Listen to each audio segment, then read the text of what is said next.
পাপ হতে পারে, ভুল হতে পারে, অন্যায় হতে পারে। ওই অন্যায়ের উপর অটল থেকো না, আমার কাছে ফিরে আসো। কাম টু ইউর লর্ড, তোমার রবের দরবারে ফিরে আসো। ক্ষমার মতো ক্ষমা চাও, ক্ষমার মতো ক্ষমা চাইলে আমি সব ক্ষমা করে দেব। সুবহানাল্লাহ পড়েন। রব্বুল আলামিন বলেন, ইয়া আইয়ুহাল্লাযীনা আমানু তুবু ইলাল্লাহি তাওবাতান নাসুহা। ও বিশ্বাসীরা, ভুল করেছো, অন্যায় করেছো, পাপ করেছো, জুলুম করেছো, আমার কাছে ফিরে আসো, ক্ষমা চাও। ক্ষমার মতো ক্ষমা চাইলে সব গুনাহ মাফ করে দিতে পারে কে? পাপ নাই, গুনাহ করি নাই, এরকম কেউ আছি? কথা বলেন। কত পাপ করছি, কোনো হিসাব আছে? পৃথিবীর কেউ না জানলেও জানে কে? আল্লাহ ডেকে বলে, গোলাম আমি হলাম গাফিরুয যাম কাবিলুত তাওব। আমার কাজ হলো ক্ষমা করা, আমার কাজ হলো তওবা কবুল করা। শয়তানের কাজ হলো ওয়াসওয়াসা দেওয়া, আমাদেরকে ভুল পথে নিয়ে যাওয়া। আর আমাদের কাজ হলো ভুল করে ফেলা, আল্লাহর কাজ হলো ভুলগুলো মাফ করে দেয়া। আল্লাহ ডেকে বলে, গোলাম তোরা যদি ভুল না করতি, তোরা যদি পাপ না করতি, তোরা যদি অন্যায় না করতি, তোদেরকে ধ্বংস করে দিয়ে এমন একটা জাতি আমি এই দুনিয়ার বুকে তৈরি করতাম, যারা সকালবেলা ভুল করে দুপুরে মাফ চাইতো, দুপুরে ভুল করে রাত্রে মাফ চাইতো, আজকে ভুল করে আগামীকাল মাফ চাইতো। আর আমি আল্লাহ গুনাহগুলো তাদের সব ক্ষমা করে দিতাম। ক্ষমা করে দিতে আল্লাহর বড্ড ভালো লাগে। বান্দা আল্লাহর কাছে বারবার চাক, চোখের পানি ছাড়ুক, এটা আল্লাহ পছন্দ করে। চোখের পানির যে কত পাওয়ার আপনি কল্পনাই করতে পারবেন না। অনুশোচনার চোখের পানি, চোখ বেয়ে নাকের ডগা পেয়ে জমিনে পড়ার আগেই আল্লাহ এই বান্দারে মাফ করে দেয়। বিশ্বনবী ডেকে বলে, ও আমার উম্মতেরা শোনো, আল্লাহর কাছে দুনিয়ার মানুষদের দুই ফোঁটা পানি সবচেয়ে প্রিয়। এক হলো জিহাদের ময়দানে রক্তের ফোঁটা, দুই হলো অনুতপ্ত বান্দার চোখের পানির ফোঁটা। কত ভুল আপনি করেছেন, কত অন্যায় আপনি করেছেন, কত পাপ আপনার হয়েছে, কত মিথ্যা আপনি বলেছেন, কয় ওয়াক্ত নামাজ ছেড়েছেন, কয় লাখ টাকা ঘুষ খেয়েছেন, কত যৌতুক আপনি খেয়েছেন, কত মিথ্যা আপনি বলেছেন। আপনার পাপ যত বড় হোক, যত বিশাল হোক, যত বেশি হোক, আল্লাহর দয়ার পরিসীমা তার চাইতেও বড়। আপনার পাপ, আপনার অন্যায়, আপনার জুলুমগুলো যদি হয় খালের পানির সমান, বিলের পানির সমান, আল্লাহর দয়া সাগরের পানির সমান। আপনার পাপ যদি হয় সাগরের পানির সমান, আল্লাহর দয়া মহাসাগরের পানির সমান। আপনার পাপ আর অন্যায় যদি হয় পাহাড়ের সমান, আল্লাহর দয়া আকাশের সমান। আপনার পাপ যদি হয় আকাশের সমান, আল্লাহর দয়া আরশের সমান। এজন্য আল্লাহ বললেন, ইয়া আইয়ুহাল্লাযীনা আমানু তুবু ইলাল্লাহি তাওবাতান নাসুহা। ও আমার গোলাম, তুই তোর নিজেরে যত বেশি ভালোবাসিস, তার চেয়েও আমি তোরে বেশি ভালোবাসি। তোর বাবা মা তোরে যত বেশি ভালোবাসে, তার চেয়েও আমাদেরকে বেশি ভালোবাসে কে? আল্লাহ বললেন, ভালোবাসারে তৈরি করার পরে আমি 100 টুকরা করলাম। চিল্লায় বলেন, কয় টুকরা? 99 টুকরা ভালোবাসা আমি আল্লাহ নিজের মধ্যে রেখে দিলাম। 1 টুকরা ভালোবাসা গোটা বিশ্বের সবার মধ্যে আমি ভাগ করে দিলাম। 1 টুকরা ভালোবাসা পেয়ে আমাদের অবস্থা দেখছেন? আল্লাহ যদি 1 টুকরা না দিয়ে আমাকে 30 টুকরা দিত, কথা কন। 1 টুকরা না দিয়ে 80 টুকরা দিলে কি হইতো? কথা কয় না, কথা কন।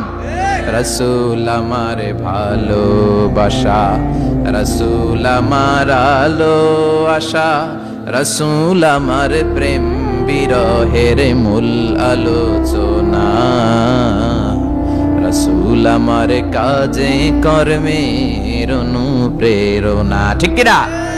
আমার নবীর জন্য আমার ভালোবাসা আছে না নাই? আমার রবের জন্য আমার ভালোবাসা আছে না নাই?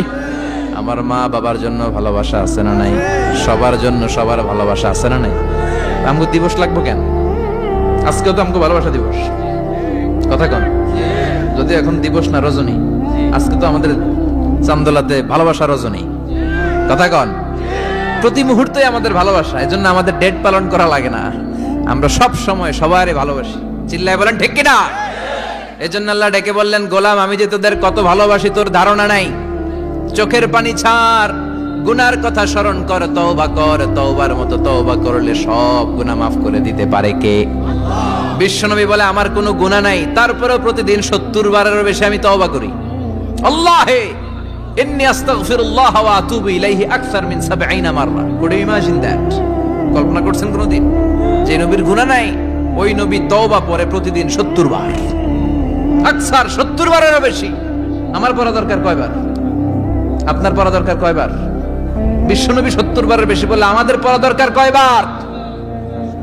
আর আমরা প্রতিদিন পড়ি কয়বার? কথা কন। আমাদের ভুল হবে, ভুল হতে সমস্যা নাই, ভুল হওয়াই মানুষের স্বভাব, কিন্তু ভুল হওয়ার পরে ভুলের উপর অটল থাকা যাবে না। শয়তান আর মানুষের মধ্যে এই মৌলিক পার্থক্য। শয়তান ভুল করে ভুলের উপরই আছে, ঠিক কি না? ক্ষমা চায় নাই, কিন্তু আমরা সকালে ভুল করলে দুপুরে মাপ চাই কার কাছে? 19 সালে ভুল করলে 20 সালে মাপ চাই কার কাছে? মৃত্যুর আগ পর্যন্ত আমরা ক্ষমা চাইলে ক্ষমা করে দিবে কে? সব সময় 24/7 তওবার দরজা খোলা, দুইটা সময় ছাড়া। ভালো করে মনে রাখবেন, মুখস্থ ঠোঁটস্থ যেন থাকে। দুইটার সময় তওবা কবুল হয় না, চিৎকার করে বলেন কয় সময়? এক হলো বাদাল গারগারা, গারগারানি যখন আসে, মালাকুল মাউত যখন চলে আসে, মালাকুল মাউতরে যখন দেখে ফেলবেন তখন তওবা কবুল হবে নাকি? কথা কন। ফেরাউনের নাম শুনছেন? ওরা যখন আল্লাহ লোহিত সাগরে ডুবাইয়া পানি খাওয়াইতে লাগলো, পানি খাইতে খাইতে পেটটা হয়েছে এত বড়, আর পানি খাইতে পারেন। এরপর হাত তুলে কয় আনা মিনাল মুসলিমিন। কোরআনের আয়াত, আনা মিনাল, হাত তুলে কয় আমি মুসলমান। ফেরাউন না বলে মুসলমান, আমরা যাবো কই? কথা কহ। ফেরাউন হাত তুলে কয় আনা মিনাল মুসলিমিন। আল্লাহ কয় টাইম ইজ আপ, দেরি করছস। অনেক সময় দিলাম, অনেক সুস্থ রেখেছি, ক্ষমতা দিয়েছি, দাপট দিয়েছি, তখন যদি ঘাটটা নত করে, মাথাটা নত করে একবার ক্ষমা চাইতি, ফেরাউন তোরেও ক্ষমা করে দিতাম। কিন্তু সময় শেষ হওয়ার পরে আমি মুসলমানদের অন্তর্ভুক্ত বললে কোনো লাভ হবে নাকি? আল্লাহ বলল সময় নাই, সময় শেষ। কারণ মুসা আলাইহিস সালামের চাচাতো ভাই অনেক দাওয়াত দিল, জাকাত দে। কারণকে জাকাত দিব না, এই সম্পদ আমি কামাইছি, আল্লাহ দেয় নাই। মুসা আলাইহিস সালাম বললেন তাহলে আযাবের অপেক্ষা কর, আযাব চলে আসে। আল্লাহ বলেন মুসা সেফ জোনে যাও, সরো, এখনই আযাব। ফাখাসাফনা বিহি ওয়া বিদারিহিল আরদ, পুরো ফাইয়ুমের জমিনটার আল্লাহ কাঁপিয়ে দিলেন, আর কারুনকে সহ পুরো সম্পত্তি তার জামিনের ভিতরে দাবিয়ে দিলেন।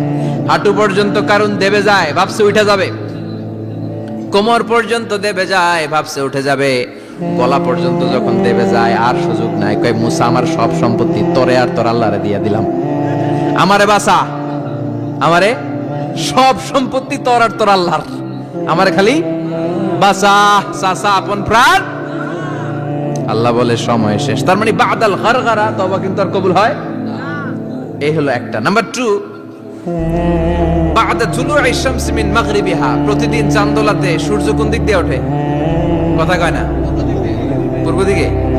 কিয়ামতের আগ দিয়ে সূর্য আর পূর্ব দিকে উঠবে না, পশ্চিম দিক থেকে উঠবে। যেদিন প্রভাতে পশ্চিম দিক থেকে সূর্য উঠবে, ওই দিন থেকে তওবার দরজাটারে বন্ধ করে দিবে কে? তার আগ মুহূর্ত পর্যন্ত জীবনে যত গুনাহ করেছি, অন্যায় করেছি, চোখের পানি ছেড়ে ক্ষমা চাইলে ক্ষমা করবে কে? শয়তান আল্লাহরে চ্যালেঞ্জ দিছে, আল্লাহ তুমি আমারে জাহান্নামে পাঠাবা, আমিও তোমার বান্দা করে লয়ে একসাথে জামাতে ঢুকমু। একা ঢুকবো না, একা যাব না, তোমার বান্দাদেরকে সবগুলারে জাহান্নামী বানায়া তারপরে ঢুকমু।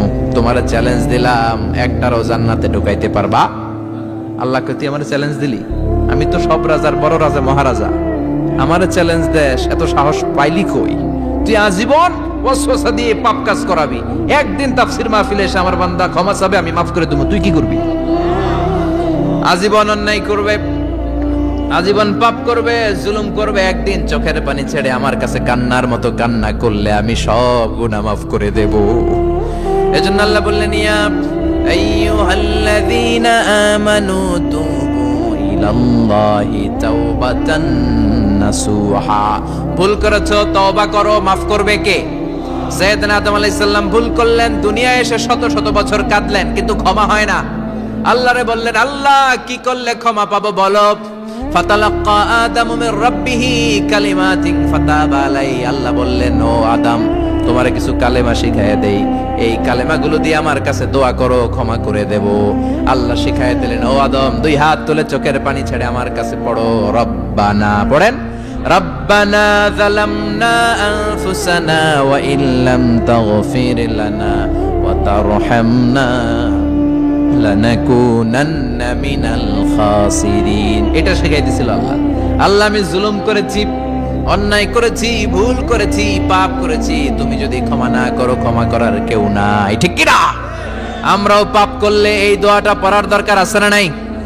5টা শর্ত সাপেক্ষে আমাদের তওবা কবুল করবে কে?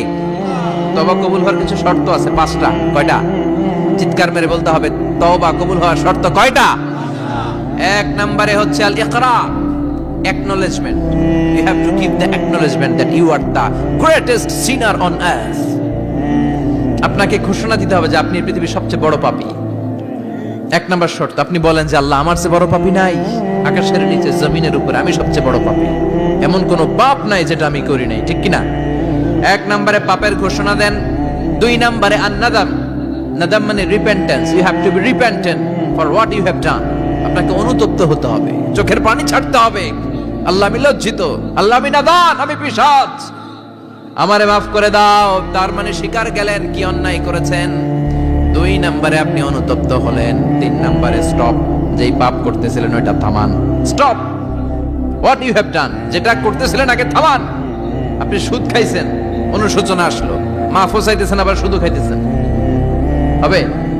আপনি ঘুষ খেয়েছেন, তওবা শুরু করলেন, আবার ঘুষও খেয়ে যাচ্ছেন, হবে? থামেন, স্টপ। 3টা গেল। 4 নাম্বার, to hate what you have done, ঘৃণা করতে হবে, যে পাপটা করেছেন মন থেকে ওই পাপটাকে ঘৃণা করতে হবে। 5 নাম্বার শর্ত হচ্ছে to determine that you never repeat this sin again in your life. আল্লাহর ওয়াদা দেন, কমিটমেন্ট দেন যে আল্লাহ, আমার জীবনে পারতপক্ষে এই পাপ জীবনেও করব না। চিৎকার করে বলেন ঠিক কিনা? তার মানে আপনি শিকার যান, তারপরে আপনি অনুতপ্ত হবেন, যে পাপ করেছেন থামিয়ে দিবেন, পাপটারে মন থেকে ঘৃণা করবেন, আর আল্লাহরে ওয়াদা দিবেন, আল্লাহ আর করব না। এই 5টা শর্তের আলোকে তওবা করলে জীবনের সব গুনাহ মাফ করে দিবে কে? এজন্য আল্লাহ বললেন, ইয়া আইয়ুহাল্লাযীনা আমানু তুবু ইলাল্লাহি তাওবাতান নাসুহা।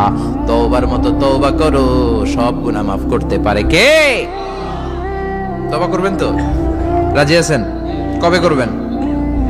এই মুহূর্তে তওবা করলাম, এই মুহূর্তে আল্লাহর কাছে ক্ষমা চাই, আল্লাহ জীবনের সব গুনাহ মাফ করে দাও। আমাদের দেশে তওবা করার জন্য হুজুর লাগে, কথা কন? পিসা হুজুর, বড় হুজুর, ছোট হুজুর, হাফেজ সাহেব লাগে না? হাফেজ সাহেব, ইমাম সাহেব, এদের ছাড়া নাকি তওবা হয় না। না, এটা ভুয়া কথা। আপনি অনুতপ্ত হন, আপনি চোখের পানি ছাড়েন, আপনি আপনার রবরে বলেন, ক্ষমা করে দিবে কে? ইমাম সাহেব আসতে হবে শর্ত না, পীর সাহেব হুজুর এসে হুজুরের হাতে হাত রেখে তওবা পড়তে হবে শর্ত না। আপনার রবরে ডেকে চোখের পানি ছেড়ে ক্ষমা চান, ক্ষমা করবে কে? আর প্রতিদিন শতবার পড়তে থাকবেন আস্তাগফিরুল্লাহ। আওয়াজ করে সবাই পড়েন আস্তাগফিরুল্লাহ, আর জোরে পড়েন আস্তাগফিরুল্লাহ। বিশ্বনবী বলেন, মান লাজিমাল ইস্তিগফার জাআলাল্লাহু লাহু মিন কুল্লি দিকিন মাখরাজা। সব সময় ইস্তেগফারের সাথে যে লেগে থাকবে, রব্বুল আলামিন তারে 5টা জিনিস দিবে। কয়টা? কথা কন আরো জোরে, সবাই বলেন কয়টা? নাম্বার 1, জাআলাল্লাহু লাহু মিন কুল্লি দিকিন মাখরাজা। বিপদে পড়লে বিপদ থেকে উদ্ধার করবে কে? আমাদের তো কোনো বিপদ নাই না? আছে কত বিপদ, হ্যাঁ? রাস্তাঘাটে দুর্ঘটনা হতে পারে, যে কোনো সময় ভূমিকম্পে পড়তে পারি, বজ্রপাত পড়তে পারে না, ঠেড়া পয়রা মানুষ নাই, আছে না নাই? এই বিপদ আপদ থেকে আপনারা রক্ষা করবে কে? যদি আপনি ইস্তেগফারের সাথে আঠার মতো লেগে থাকেন। কিসের সাথে? কথা বলেন। ইস্তেগফারের সাথে লেগে থাকতে পারলে 1 নাম্বার হচ্ছে বিপদে পড়লে আপনারে মুক্ত করে দিবে কে? 2 নাম্বার, ওয়া মিন কুল্লি হাম্মিন ফারাজা। যে কোনো ধরনের টেনশন, হাইপার টেনশন থেকে বাঁচায় দিবে কে? আমাদের তো টেনশন মেনশন নাই না? আছে? লাইফ নিয়ে টেনশন, বাঁচার টেনশন, মরার টেনশন, ক্যারিয়ারের টেনশন, রাস্তাঘাটে যানজট, এটার টেনশন, পুলিশের দৌড়ানি, র্যাবের দৌড়ানি, বাড়ির ভাড়া, গ্যাস বিল, বিদ্যুৎ বিল, ছেলে মেয়েদের লেখাপড়া, কত টেনশন। এই সব টেনশন থেকে আপনারে মুক্ত করে দিবে কে?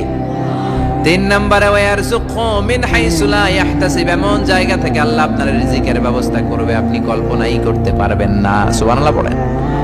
4 নম্বরে, সবসময় ইস্তেগফার যদি পড়া হয়, আল্লাহর কোনো আযাব ওই বান্দার উপরে আসে না। ওমা কানাল্লাহু মুআযযিবাহুম ওয়া হুম ইস্তাগফিরুন।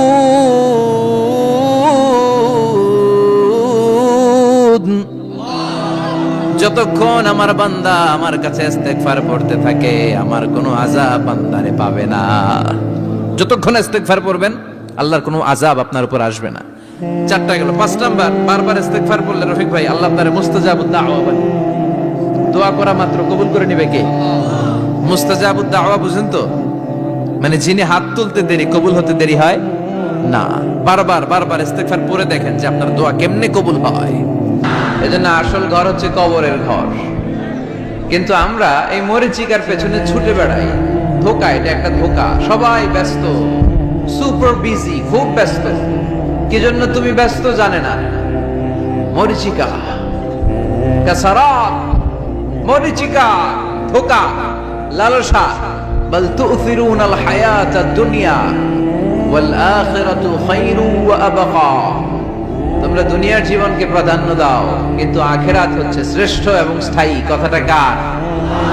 এজন্য প্রতিযোগিতা যদি করতে হয় আখিরাত কামনার প্রতিযোগিতা করব, ঠিক কি না? কিন্তু আমরা করি ক্ষমতা অর্জনের প্রতিযোগিতা, ক্ষমতার দাপট দেখানোর প্রতিযোগিতা, ক্ষমতার লড়াইয়ে টিকে থাকার প্রতিযোগিতা। সব আমার আমার, এই আমার আমার কথাটা খুব খারাপ। এখন থেকে আমার না বলে আমাদের বলবেন। কি বলবেন? আমাদের। তাহলে অহংকার একটু কমবে। মানুষের অহংকার থাকা উচিত না। হাল আতা আলাল ইনসানি হিনুম মিনাদ দাহর লাম ইয়াকুন শাইআম মাযকুরা। মানুষ কি তার সৃষ্টির দিকে একটু নজর করে তাকায় না? সে কি ছিল? সৃষ্টির শুরুতে সে উল্লেখ করার মতো কিছুই ছিল না। এই যে আমরা যখন ছোট্ট ছিলাম, বয়স যখন আমার 3, 2, তখন আমি কি কি করছিলাম মনে আছে? স্মৃতির পাতা হাতড়াতে হাতড়াতে পেছনে যেতে যেতে কত বছর বয়স পর্যন্ত আপনি ঘটনা বা স্মৃতি মনে রাখতে পেরেছেন বলেন? আমি মিজানুর রহমান আজহারি সর্বোচ্চ 3 বছরের, আমার বয়স যখন 3 ততটুকু খেয়াল আছে। এরপরে আমি আর খেয়াল নাই কি হয়েছিল আমার 2 বছর বয়সে। আমার বয়স যখন 6 মাস, I don't know anything about it. কিচ্ছু জানি না। মায়ের পেটের ভেতরে 9 মাস নাকি ছিলাম শুনছি, কিন্তু কি হয়েছে আমি জানি না। আপনি যদি আপনার স্মৃতির পাতা হাতড়াতে হাতড়াতে পেছনে যান, কতটুকু মনে আছে আপনার? কত বছর বয়সে? হ্যাঁ, কয় বছর? 4 বা 5। এর আগের কথা আমরা জানি না। কিন্তু মায়ের পেটের ভেতরে আমার লালন পালন করলো কে? কত ক্ষুদ্র আমি, কত তুচ্ছ আমি, কত নগণ্য আমি। এক ফোঁটা নাপাক পানি থেকে আল্লাহ আমার তৈরি করলো। Sperm drop, blood clot, little flesh, কিচ্ছু ছিলাম না। জোকের মতো, ব্যাঙের বাচ্চার মতো ছোট্ট মায়ের জরায়ুর দেয়ালে লেপ্টে ছিল। সেখান থেকে আস্তে আস্তে আমারে বড় করলো কে? আমার ভেতরে রুহের ফুৎকার দিল কে? 2টা জিনিস আল্লাহ সেট করে দিল। রুহের ফুৎকার দিল আর 2 কাঁধে 2 ফেরেশতা দিল, ঠিক কি না? আবার যখন চলে যাব রুহও উড়াল দিবে, ফেরেশতারাও চলে যাবে। 2 কাঁধে ছিল যে তোমারে 2 জনা পাহারা, তোমারে একলা থইয়া পলাইছে তাহারা। তোমার 8 কুঠুরি 9 দরজা বন্ধ, এবার হলো রে হলো মুখে আল্লাহ রসুল সবে বলো। দুয়ারে আইসাছে পালকি নায়রি গাও তোলো রে তোলো, মুখে আল্লাহ রসুল সবে বলো, ঠিক কি না? সময় যখন শেষ উড়াল দেবে রুহটা। 2 কাঁধের ফেরেশতা আপনারা রেখে চলে যাবে। তাহলে গর্ব করার মতো, অহংকার করার মতো এই দুনিয়ায় আমার কিছু আছে? ওয়াখুলিকাল ইনসানু দাঈফা। কেন এই মেসেজগুলো আমরা মনে রাখি না? আমরা তো দুর্বল। আমরা কি সবাই বলেন? পিছনের ওনারা অনেক সবল, এজন্য দুর্বল বলতে লজ্জা পাচ্ছে। আমরা কি শুধু কি দুর্বল? দুর্বলের ঘরের দুর্বল। আমি দুর্বল, আমার বাবা দুর্বল, আমার দাদা দুর্বল, আমার 14 গোষ্ঠী দুর্বল। এজন্য আমরা দুর্বলের ঘরের। এই মাহফিলের পেছন থেকে কেউ যদি বলে হুজুর সাপ, কি বলছে? আসলে সাপ নাই, খালি কইছে সাপ। এরপরে মুজাহিদদেরকে আর খুঁজে পাওয়া যাবে না, সব দৌড়। সাপ বাদ দেন, বাবা ব্যাং চেনেন না? নারায়ণগঞ্জে নাই না? বাবা ব্যাং কি করে, লাফায় না? সাপ না, সাপ তো অনেক ভয়ঙ্কর। বাবা ব্যাং, 2টা বাবা ব্যাং এদিকে, 2টা এদিকে, আর বাকি 2টা এদিকে। 6টা বাবা ব্যাং যদি ছেড়ে দেয় কি হবে? ব্যাং লাফাবেন, আপনি লাফাবেন? ব্যাং আর কি লাভ দিবে? তার চেয়ে বড় লাভ দিবেন আপনি, ঠিক কিনা? তো এই তো আমাদের ক্ষমতা। ভূমিকম্প আসলে শব্দ, বাড়ির মালিক। ভূমিকম্প আসলে নারায়ণগঞ্জের শুধু ভাড়াটিয়ারা বাড়ি থইয়া দেয় দৌড়, বাড়িওয়ালারা দৌড়ায় না। হ্যাঁ, বাড়ির মালিক তো উনিও দৌড়ায়, ভাড়াটিয়াও দৌড়, বাড়িওয়ালাও দৌড়, সরকারও দৌড়, জনগণও দৌড়। চিল্লায় বলো ঠিক কিনা? দুর্বল আমরা, দুর্বলের ঘরের দুর্বল। এজন্য আমরা যেন অহংকার প্রদর্শন না করি। অহংকার আল্লাহর চাদর, আল্লাহর চাদর ধরে যেন আমরা না টানি। আমরা যেন বিনয়ী হই, মুতাওয়াদি। কানা রাসূলুল্লাহ সাল্লাল্লাহু আলাইহি ওয়াসাল্লাম মুতাওয়াদিআন জিদ্দান। অত্যন্ত বিনয়ী ছিলেন আল্লাহ রাসূল সাল্লাল্লাহু আলাইহি ওয়াসাল্লাম। কখনো অহংকার দেখাতেন না, কখনো অহংকার প্রদর্শন করতেন না। অহংকার করা হচ্ছে শয়তানের খাসলাত, ঠিক কিনা? খালাকতানি মিন নার ওয়া খালাকতাহু মিন তিন। সে লজিক খাটাইছে আল্লাহর সাথে। আল্লাহর সাথে লজিক খাটানো যাবে? আল্লাহ বললেন সেজদা দাও, আদমকে সেজদা দাও, সব ফেরেশতারা সেজদা দিল।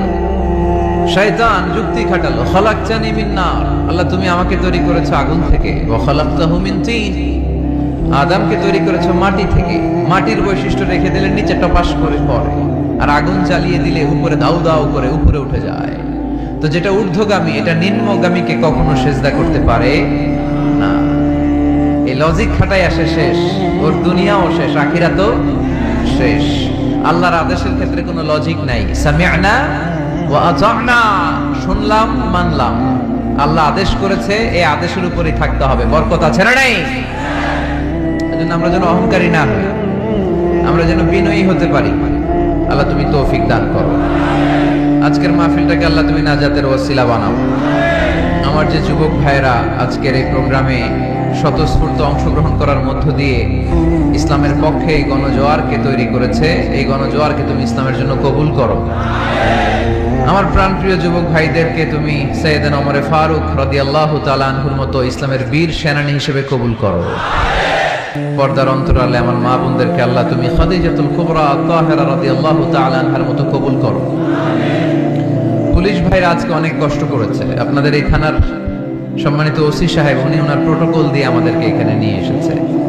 আপনাদের এই এলাকার সম্মানিত চেয়ারম্যান সাহেব সারাটা দিন অনেক কষ্ট করে এই প্রোগ্রামকে এনশিওর করেছে। বিশেষ করে আপনাদের অত্র এই আসনের সম্মানিত এমপি মহোদয় সেলিম ওসমান সাহেব, উনিও খুব খোঁজ খবর নিয়েছে এই প্রোগ্রামের ব্যাপারে। সর্বোপরি আমরা আল্লাহর কাছে শুকরিয়া জানাই যে আল্লাহ তাআলা আজকে আমাদেরকে সুস্থভাবে এই প্রোগ্রামে আসার সুযোগ করে দিয়েছে।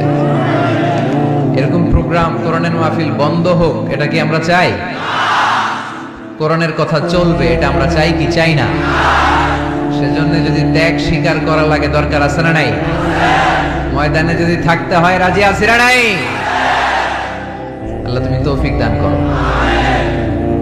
মুসাপুর পশ্চিমপাড়া জামে মসজিদ। মুসাপুর কি গ্রামের নাম? যুব সংগঠন ও এলাকাবাসীর যৌথ উদ্যোগে, মাশাআল্লাহ। যুবক এলাকাবাসী ভাই ভাই, অন্যদের কোনো খাওয়া নাই, ঠিক কিনা? এরকম আন্তরিক সংঘ গড়ে তুলতে হবে এলাকায়। যুবকরা হচ্ছে আগামীর বাংলাদেশ, তোমাকেই খুঁজছে বাংলাদেশ। তোমার দেহে এখন অনেক শক্তি, উচ্ছ্বাস, এটাকে ইসলামের পক্ষে কাজে লাগাতে হবে। এটা আজে বাজে কাজে, মাদকের পেছনে দৌড়াদৌড়ি করে, অপরাজনীতির পেছনে দৌড়াদৌড়ি করে, মারামারি এগুলোর পেছনে দৌড়াদৌড়ি করে, সন্ত্রাস, জঙ্গিবাদ, টেন্ডারবাজি, চাঁদাবাজি এগুলোর পেছনে দৌড়াদৌড়ি করে সময় নষ্ট করা যাবে। এদিকে কি দেখা যায় না?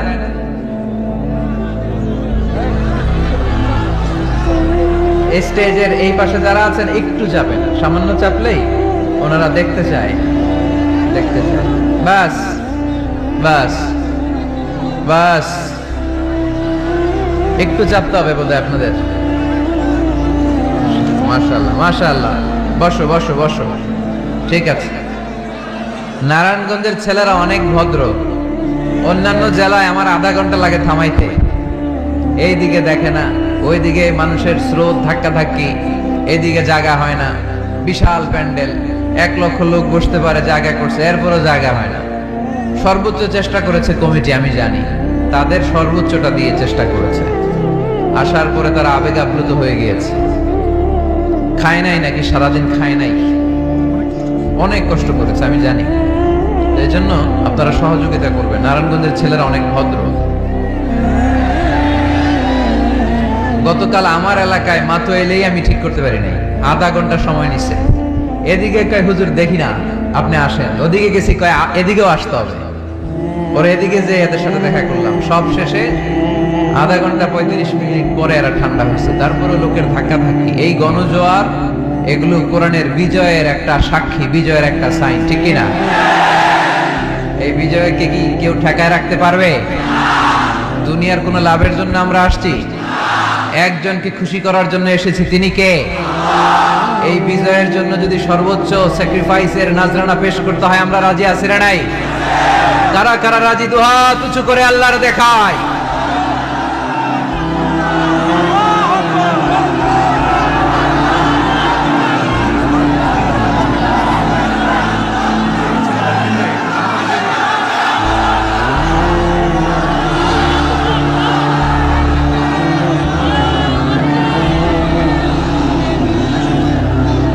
আল্লাহ তুমি কবুল করো।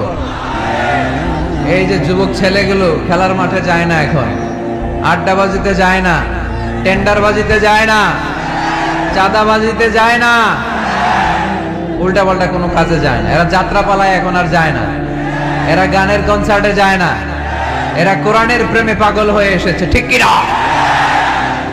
কোনো বিরিয়ানির প্যাকেট আছে নাকি আজকে? তাইলে গণজোয়ার এটা কোরআনের পক্ষে না বিপক্ষে?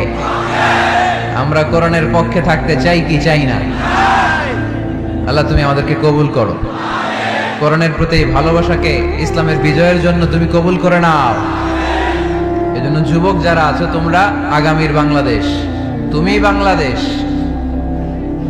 তুমি বাংলাদেশ। 10 বছর 20 বছর এমন ভাবে আমরা বাংলাদেশের জন্য কাজ করব যাতে গোটা বিশ্ব বাংলাদেশের নাম শুনলে এটা একটা সমৃদ্ধ দেশ, সুখী দেশ, একটা মডেল কান্ট্রি, এই হিসেবে যেন বাংলাদেশকে এক্সাম্পল দিতে পারে, ঠিক কিনা? সেজন্য তোমাদেরকে কাজ করতে হবে খুব বেশি। অলসতা করা যাবে?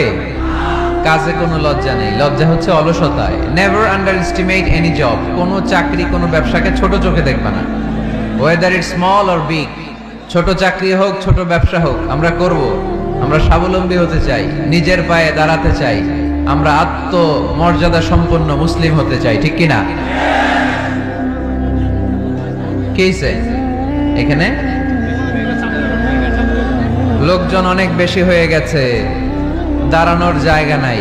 প্রতি রাতের ঘটনা। প্রিয় ভাইরা, কি হয়েছে? কি হয়েছে?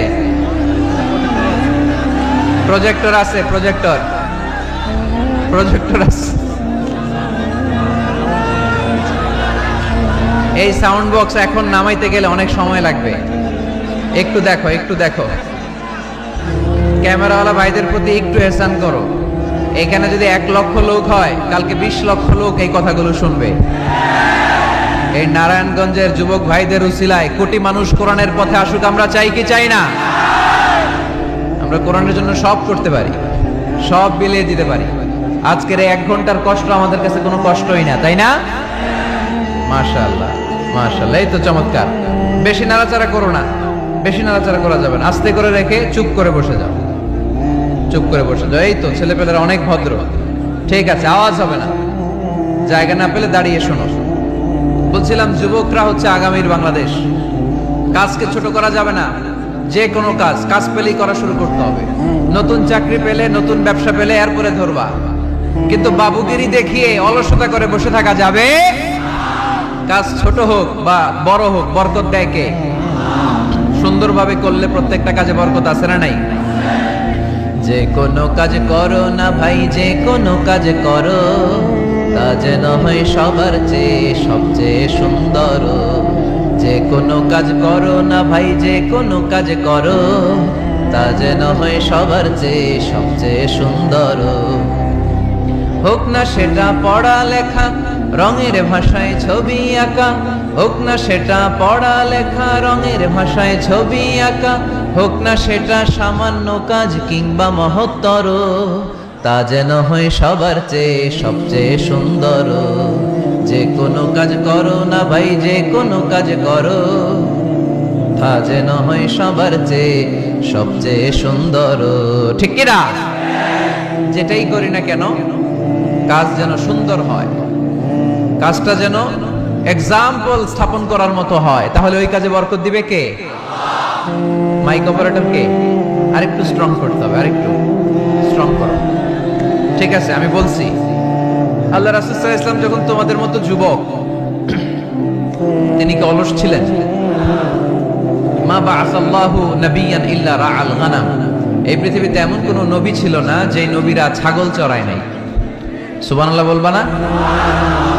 ছাগল চড়িয়েছেন আমার প্রিয় নবী মুহাম্মদ সাল্লাল্লাহু আলাইহি ওয়াসাল্লাম। মরুভূমিতে তিনি ছাগল চড়াতেন অল্প কিছু পারিশ্রমিকের বিনিময়ে। সাহাবারা বললেন, ইয়া রাসূলুল্লাহ, সব নবী ছাগল চড়িয়েছে বুঝলাম, আপনিও? আল্লাহ রাসূল বললেন, হ্যাঁ আমিও কুনতু আরআহা আলা কারারিতি আহলি মক্কা। মক্কাবাসীদের দেয়া অল্প কিছু পারিশ্রমিকের বিনিময়ে মক্কা শহরে আমি নিজেও ছাগল চড়িয়েছি। কাজকে ডিফারেন্সিয়েট করে নাই, ছোট বড় না, কাজ যেটা পাও করতে হবে। কাজ করে খাওয়ার মধ্যে কোনো লজ্জা নেই, আছে শুধু সম্মান। ঠিক কিনা? সাউন্ড তো আরো খারাপ হয়ে গেল মনে হয়। এরকম কেন? একটা স্ট্রং এবং clean, strong and clean sound দাও। আসো আসো, ঠিক করো। তো এই জন্য যুবক যারা আছো, তোমরা আগামীর বাংলাদেশ। আল্লাহ রাসূল সাল্লাল্লাহু আলাইহি ওয়াসাল্লাম যুবক বয়সে একটা সংগঠন করেছিলেন, নাম হচ্ছে কি নাম? আরবিতে এটাকে বলে হালাফুল ফুদুল। হালাফ মানে শপথ, ফুদুল মানে ভালো কাজ, ভালো কাজের শপথ।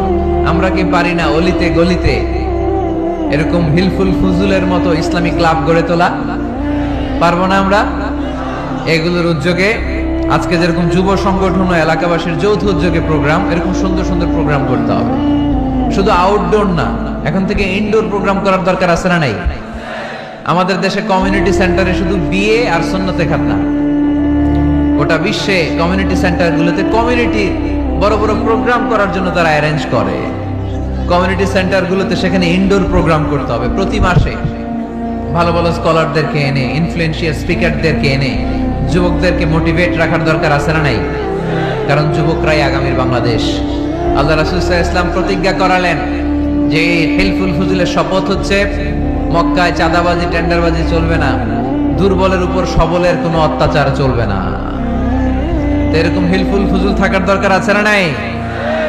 আল্লাহ এই যুব সংগঠনকে তুমি কবুল করো, এলাকাবাসীকেও তুমি কবুল করো। মিনার বাড়ি বন্দর, নারায়ণগঞ্জ, মুসাপুর রাস্তার পাশে 2 দিন ব্যাপী তাফসীরুল কোরআনের প্রোগ্রামের আজকে দ্বিতীয় রজনী। প্রথম দিন কথা বলেছিলেন হযরত মাওলানা সাদিকুর রহমান আল আজহারী।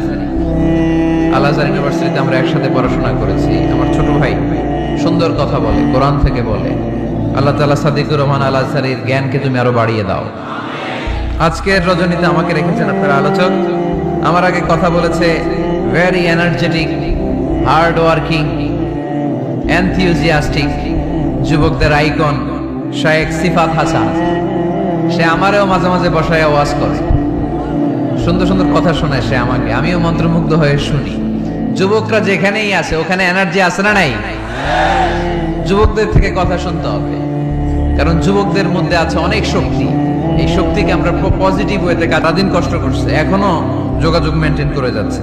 এরকম নেতা আমাদের থানাগুলোতে থাকুক, আমরা চাই কি চাই না? যারা কোরআনের মাহফিল বন্ধ করে না, অ্যারেঞ্জ করে দেয়, আয়োজন করে দেয়, সারাদিন গাদার মতো খাটুনি খেটে কোরআনের মাহফিলে রাত্রেবেলা নিজে উপস্থিত থেকে সার্থক করে দেয়। আমরা এ ধরনের নেতাদেরকে চাই যারা সবসময় কোরআনের পক্ষে থাকবে, ঠিক কিনা? আল্লাহ পাক অত্র এলাকার চেয়ারম্যান মহোদয়কে তুমি কোরআনের জন্য কবুল করো। আরো অনেক বিশেষ অতিথি এই প্রোগ্রামে উপস্থিত হয়েছেন। সম্মানিত অনেক অতিথিবৃন্দদের নাম এখানে আছে যারা এই প্রোগ্রামের জন্য কষ্ট করেছে। আমরা সবার জন্য দোয়া করি, আল্লাহ তুমি সবাইকে কবুল করো। আসুন আমরা আর সময় নষ্ট না করে সরাসরি মহাবিশ্বের মহাবিশ্বয় মহাগ্রন্থ আল কোরআনুল কারীম থেকে কথা শুনি। আমি আমার খুতবার শুরুতে আপনাদের খেদমতে সূরাতু আল মুমিনুনের প্রথম আয়াত তেলাওয়াত করেছি। এই সূরায় আল্লাহ তাআলা মুমিনদের 7টি গুণের কথা বলেছেন, যে গুণগুলো একজন মুমিন হিসেবে আমাদের জীবনে থাকা দরকার আছে। এই 7টি গুণ আজকে আমরা জেনে যাব মানার উদ্দেশ্যে, ঠিক কি না? ওয়াজ কি শুধু শোনার জন্য শোনা? শুনতে চাইলে তো ইউটিউবেও শোনা যায়, শোনা যায় না? ইউটিউবে ওয়াজ শোনেন না আপনারা? আমার ওয়াজ শুনছেন কারা কারা দেখি? মাশাআল্লাহ, আমরা হাত নামাই প্রত্যেক দিন। হ্যাঁ, মাশাআল্লাহ মাশাআল্লাহ মাশাআল্লাহ। আল্লাহ তুমি কবুল করো। এই ইউটিউবটারে আমরা ভালো কাজে লাগাবো। গান শোনা ছেড়ে দিছো? মাশাআল্লাহ, আল্লাহ তুমি কবুল করো। এটা অনেক ভালো কথা যে আমরা আজে বাজে কাজে আর সময় নষ্ট করি না। ইন্টারনেট ইউজ করলেও এটা কোরআনের কাজেই লাগাই, ঠিক কি না? তো ওয়াজ কিন্তু ইউটিউবেও শোনা যায়, কিন্তু এখানে আমরা এসেছি একটা স্পিরিট নিয়ে যাব। সরাসরি কথা শোনার আর বলার মধ্যে একটা তাসির প্রভাব আছে না নাই? তো এই জন্য বিশ্বাসীদের যে 7টা গুণাবলী আজকে এগুলো আমরা জেনে যাব, যাতে করে আমরা মানতে পারি, পালন করতে পারি, ঠিক কি না? সূরাটার নাম হচ্ছে সূরাতুল মুমিনুন। সূরার নাম কি?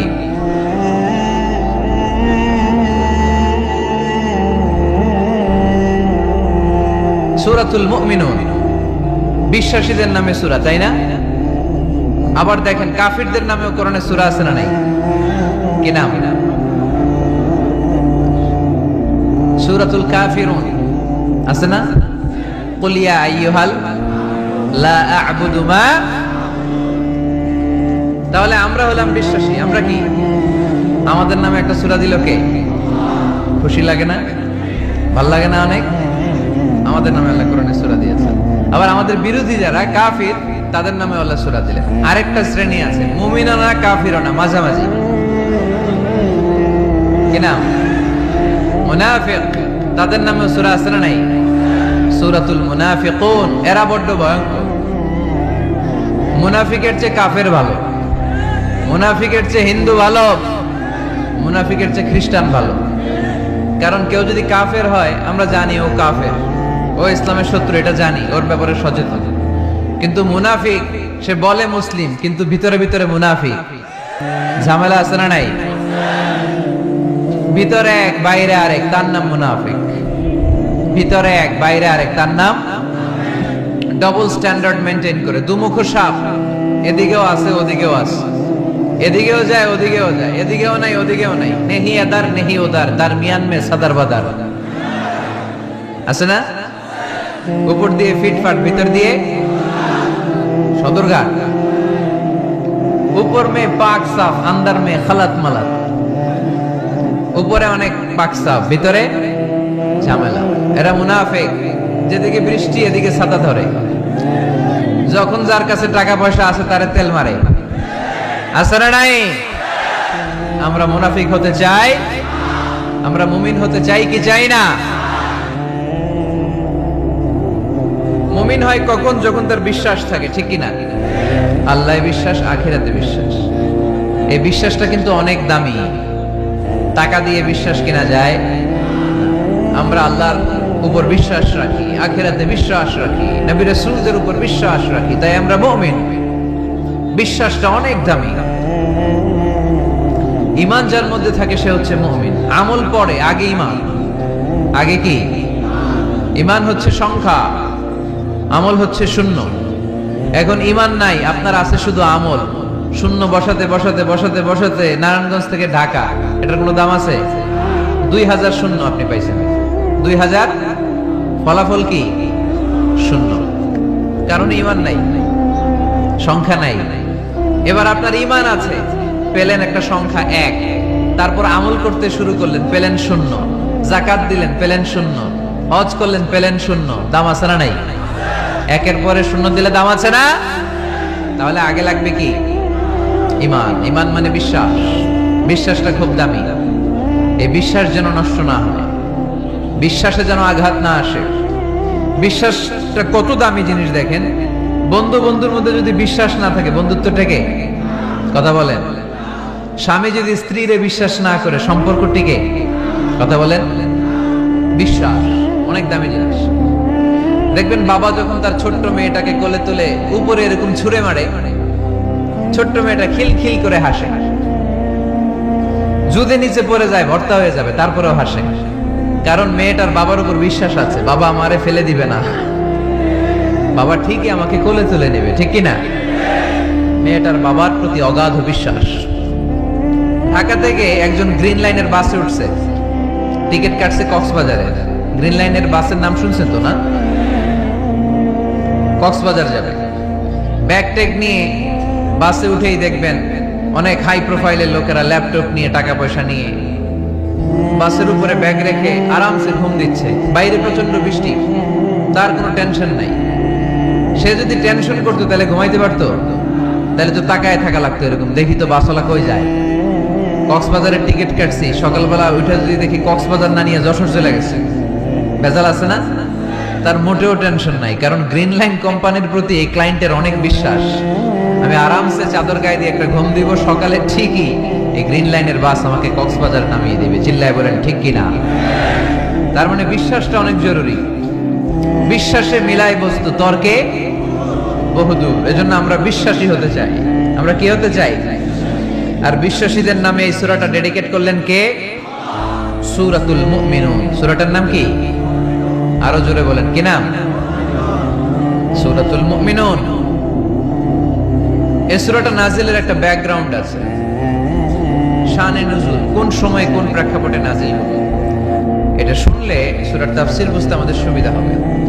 আল্লাহ রাসূল সাল্লাল্লাহু আলাইহি ওয়াসাল্লাম সাহাবাদেরকে নিয়ে বসা, হঠাৎ করে ওমরে ফারুক মৌমাছির আওয়াজ শুনতে পেলেন, বন বন বন বন আওয়াজ। হাদিসটা এসেছে মুসনাদ ইবনে আহমদ ইবনে হাম্বলে, সুনানি তিরমিজিতে। বন বন মৌমাছির যখন আওয়াজ, ওমরে ফারুক মৌমাছি খুঁজতে আরম্ভ করলেন, কিন্তু কোনো মৌমাছি উনি খুঁজে পান না। তখন উনি বুঝতে পেলেন আসলে এটা মৌমাছি না। এখনই আল্লাহ রাসূল সাল্লাল্লাহু আলাইহি ওয়াসাল্লামের উপর কোরআনের আয়াত নাজিল করতেছে কে? অনেকগুলো পদ্ধতিতে আল্লাহ রাসূল সাল্লাল্লাহু আলাইহি ওয়াসাল্লামের কাছে কোরআন এসেছে। আমরা তো মাগনা মাগনা কোরআন পাইছি, সুন্দর করে এমদাদিয়া কোম্পানি ছাপাই দিছে, আব্বা কিনা বাসায় নিয়ে আসছে, এবার আমি রমজান মাসে কোরআনের খতম দেই। আহা, আল্লাহ রাসূল সাল্লাল্লাহু আলাইহি ওয়াসাল্লাম কি এত সহজে কোরআন পেয়েছে? অনেক কষ্ট করে তিনি কোরআন রিসিভ করতেন। মিসলা সালসালাতিল জারাস, মাঝে মাঝে ঘন্টার ধ্বনির মতো কোরআন নাজিল হতো। প্রাইমারি স্কুল ছুটি হলে দপ্তরি ঘন্টা বাজায় না, ধাম ধাম বিকট আওয়াজ হয়।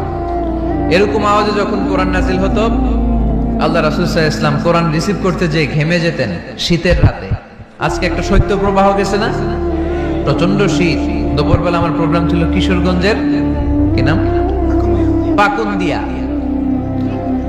প্রচন্ড শীতে লোকজন কাঁপছিল। আপনাদের তো প্যান্ডেল আছে, ওদের প্যান্ডেলও ছিল না, খোলা ময়দানে লক্ষ লক্ষ মানুষ। প্রচন্ড শীতের রাতে আম্মা জান আয়েশা রাদিয়াল্লাহু তাআলা আনহা উনি কাঁপতেন, আর এই কোরআন রিসিভ করতে যে বিশ্ব নবী সাল্লাল্লাহু আলাইহি ওয়াসাল্লাম থামতেন। সুবহানাল্লাহ বলতে পারলেন না? এত কঠিন ছিল ওহি রিসিভ করা। ইন্না সানুলকি আলাইকা কাওলান সাকিলা, নবী হে এই কোরআনের বাণীটা অনেক সাকিল, ভারী, এত ভারী। ওটের উপর বসে থাকা অবস্থায় যখন কোরআন নাজিল হতো, তখন রাসূল সাল্লাল্লাহু আলাইহি ওয়াসাল্লাম যে ওটের উপর বসে আছেন, ওটের পা গুলো জমিনে কেটে যেত। ঘোড়ার উপর বসে থাকা অবস্থায় কোরআন নাজিল হলে ঘোড়াটা দাঁড়ানো থেকে বসে যেত। মাঝে মাঝে সাহাবাদের গায়ে হেলান দিয়ে পায়ের মধ্যে মাথা রেখে রাসূল সাল্লাল্লাহু আলাইহি ওয়াসাল্লাম শুয়ে থাকতেন। এক সাহাবীর পায়ে মাথা রেখে আল্লাহ রাসূল সাল্লাল্লাহু আলাইহি ওয়াসাল্লাম শুয়ে আছেন, তিনি টেরই পাচ্ছেন না। হঠাৎ করে কোরআনের আয়াত নাজিল হতে লাগলো। সাহাবী বললেন, হঠাৎ করে আমি টের পেলাম বিশ্বনবীর মাথাটা অনেক ভারী হয়ে গেল। আমার মনে হচ্ছে যে রাসূল সাল্লাল্লাহু আলাইহি ওয়াসাল্লামের মাথার ভারে আমার পায়ের হাড়টি ফেটে খান খান হয়ে যাবে। সুবহানাল্লাহ। তো এই কঠিন কোরআন যখন রাসূল সাল্লাল্লাহু আলাইহি ওয়াসাল্লাম রিসিভ করতেন, তিনি ঘেমে যেতেন। আবার মাঝে মাঝে সাইয়েদনা জিবরাইল আলাইহিস সালাম সরাসরি ওনার সূরাতে আসতেন কোরআন নিয়ে। হেরা পর্বতে আর সিদরাতুল মুনতাহায়, এই দুই জায়গায় আল্লাহ রাসূল সাল্লাল্লাহু আলাইহি ওয়াসাল্লাম সাইয়েদনা জিবরাইল আলাইহিস সালামের মূল আকৃতিতে ওনাকে দেখতে পেয়েছিলেন। মাঝে মাঝে স্বপ্ন যুগে আসতো এই ওহী। পর্দার আড়াল থেকে মেরাজের রাতে তিনি পেয়েছেন ওহী। মাঝে মাঝে ইউলকা ফি কুলুবি রাসূলিল্লাহ, আল্লাহ রাসূল সাল্লাল্লাহু আলাইহি ওয়াসাল্লামের অন্তরে ওহী ঢেলে দেয়া হতো। আর মাঝে মাঝে মিসলা সাউতিন নাহাল, মৌমাছির ভনভন ভনভন আওয়াজের মতো কোরআন নাজিল করতো কে? ভনভন আওয়াজ দেখে ওমরে ফারুক বুঝলেন এটা আসলে মৌমাছি না, কোরআনের আয়াত। কোরআনের আয়াত নাজিল শেষ, আল্লাহ রাসূল সাল্লাল্লাহু আলাইহি ওয়াসাল্লাম চেহারা ঘুরিয়ে সাহাবীদের দিকে মুখ করে বসলেন আর বললেন, এইমাত্র সূরাতুল মুমিনুনের শুরুর দিককার আয়াতগুলো আমার কাছে নাজিল হয়েছে। এখানে আল্লাহ তাআলা মুমিনের 7টি গুণের কথা বলেছে। কয়টি? সবাই বলতে হবে, কয়টি গুণ? আল্লাহ রাসূল বললেন, মান আকামা হুন্না দাখালাল জান্নাহ। এই 7টা গুণ যে মানবে আল্লাহ তাআলা জান্নাতুল ফেরদাউসের মালিক বানায় দিবে। আজকে এই 7টা গুণের ব্যাপারে আমরা জেনে যাব ইনশাআল্লাহ। পড়ি আর জোরে পড়ে ইনশাআল্লাহ। আর যদি আপনাদের কষ্ট হয় ওঠা বসা করবেন না, হাত তুলে দাঁড়িয়ে যাবেন, বলবেন হুজুর কষ্ট হচ্ছে। দুই একজনের কাছ থেকে শুনলেই দোয়া করে বিদায়, সংক্ষেপ করে দিবেন ইনশাআল্লাহ। মাইকের সাউন্ডে আমি প্রাণ পাচ্ছি না। আমি বলতেছি একটু ইকো দিয়ে দেখো প্রাণ পাওয়া যায় কিনা। একটু ইকো দাও তো দেখি, বেশি দিও না, একটু দাও। দুর্বল সাউন্ড, দুর্বল। প্রতি রাতে আমাদেরকে কথা বলতে হয়। সাউন্ড সিস্টেম যদি ডিজিটাল সাউন্ড সিস্টেম না হয়, দুর্বল হয়, আমাদেরকে শাউট করতে হয়। একদিনের জন্য শাউট করে আমার গলা ভাঙলে আমার জীবন ধন্য, সমস্যা নাই। কিন্তু আমার তো একদিন না। নোয়াখালীর লোকেরা কয় হুজুর আন্নাগো একদিন, আঙ্গো ব্যাগ দিন। মানে আপনাদের একদিন হলো আমাদের ব্যাগ দিন, মানে প্রতিদিন। কি হইছে? সাপ কই? বসো বসো। তাহলে মুমিনের কয় গুণ? গলায় আওয়াজ নাই। কয়টা গুণ? শেষ পর্যন্ত এরকম আওয়াজ লাগবে আমার। আওয়াজ তোলা যাবে? মাশাআল্লাহ। 7টা গুণ আজকে আমরা শুনবো। আল্লাহ শুরু করছেন, قد أفلح المؤمنون الذين هم في صلاتهم خاشعون। সফল হয়েছে তারা, ঈমান এনেছে যারা। কার কথা? সফলতার মানদণ্ড আল্লাহ দিয়েছেন ঈমান। আপনি যদি টাকাওয়ালা হন আপনি সফল না, যদি ঈমান না থাকে, ঠিক কিনা? আপনি যদি ক্ষমতাওয়ালা হন আপনি সফল না, যদি ঈমান না থাকে, ঠিক কিনা? আপনি অনেক বড় সেলিব্রিটি কিন্তু ঈমান নাই, আল্লাহর মানদণ্ডে আপনি সফল না, ঠিক কিনা? এজন্য আল্লাহ বলেছেন সফল হয়েছে তারা, ঈমান এনেছে। আমি বলবো সফল হয়েছে তারা, আপনারা বলবেন ঈমান এনেছে যারা। আওয়াজ তুলে বলেন সফল হয়েছে কারা? যারা ঈমানদার তারা সফল। قد أفلح المؤمنون, successful indeed are the believers. তারাই সফল যারা ঈমানদার। তবে যেন ঈমানদার নয়, তাদের 7টা বৈশিষ্ট্য থাকা চাই। কয়টা? 1 নাম্বার আল্লাহ বলছেন আল্লাযীনা হুম ফি সালাতিহিম খাশিউন। তারা যখন সালাতে দাঁড়ায় দিন দুনিয়ার হুঁশ থাকে না, তারা ভীত সন্ত্রস্ত হয়ে আল্লাহর দিকে রুজু হয়ে সালাত আদায় করে। নামাজে যখন দাঁড়াবো দুনিয়ার কোনো হুঁশ জ্ঞান আমাদের থাকতে পারবে? আমাদের হুঁশ থাকবে একদিকে, তিনি কে? সালাতে কায়েম করো, সালাতে কায়েম করো, হবে সম্মানী তুমি, হবে জান্নাতি তুমি, হবে সম্মানী তুমি, হবে জান্নাতি তুমি। দিবে কাল হাসরে শীতল ছায়া আরশে আজিম, রাব্বিয়াল আলা রাব্বিয়াল আযীম। পড়েন রাব্বিয়াল আলা রাব্বিয়াল আযীম। আলহামদুলিল্লাহ। আল্লাযীনা হুম ফি সালাতিহিম খাশিউন। শুরু হয়ে গেল মুমিনদের 7টি বৈশিষ্ট্যের আলোচনা। 1 নাম্বার বৈশিষ্ট্য হচ্ছে মুমিনরা যখন নামাজে দাঁড়ায় দিন দুনিয়ার হুঁশ থাকে না, তাদের চিন্তা, তাদের ধ্যান চলে যায় একদিকে, তিনি কে? সাইয়েদনা আলী রাদিয়াল্লাহু তাআলা আনহু যুদ্ধের ময়দানে মারাত্মকভাবে জখম হলেন, আহত হলেন। পায়ের ভেতরে জিহাদের ময়দানে তীর ঢুকে গেল, তীর কেউ টেনে বের করতে পারে না। এতটাই জখম হয়েছে, তীর ধরে টান মারলে তিনি চিৎকার মারে। বিশ্বনবী দেখলেন অবস্থা বেগতিক। আল্লাহর হাবিব বললেন তীর ধরে ভেতরে টানাটানি দরকার নাই, যেহেতু টান মারলে ব্যথা পায়, ছেড়ে দাও, আজান দাও, বেলাল তুমি আজান দাও, একামত দাও। এক সাহাবীরে বললেন, আমি যখন নামাজে দাঁড়াবো, আলী যখন নামাজে দাঁড়াবে, নামাজরত অবস্থায় তুমি তোমার নিজের দায়িত্বে আলীর পায়ের ভেতর থেকে তীরটা টেনে বের করে ফেলবা। আজান দেয়া হলো, একামত হলো, বিষ্ণু ইসলাম নামাজ পড়তে শুরু করলেন। সাইয়েদনা আলী রাদিয়াল্লাহু তাআলা আনহু নামাজে দাঁড়ালেন। ওই সাহাবী দাঁড়ান নাই, বিশ্বনবীর পরামর্শ অনুযায়ী কাতারের ভেতর দিয়ে যে বিশ্বনবীর মেয়ের জামাতা সাইয়েদনা আলী রাদিয়াল্লাহু তাআলা আনহুর পা থেকে টান মেরে তীর বের করেছে। টান দিয়ে তীর খোলা হয়েছে, কিন্তু সাইয়েদনা আলী মুহূর্তের জন্য টের পান না। আগে টান মারতেছে, ব্যথা পায়, চিৎকার মারে, চিৎকার মারে, কিন্তু সালাতের অবস্থায় টান মেরে তীর বের করেছে, উনি টেরই পান নাই। আল্লাহু আকবার। তার মানে যখন নামাজে তিনি দাঁড়িয়েছেন, দিন দুনিয়ার হুঁশ তার ছিল না, তার হুঁশ, জ্ঞান, চিন্তা, ধ্যান সব কিছু চলে গিয়েছে একজনের দিকে, তিনি কে? এজন্য বিশ্বনবী বলতেন, আন তা'বুদাল্লাহা কাআন্নাকা তারা ফাইন লাম তাকুন তারাহু ফাইন্নাহু ইয়ারাক।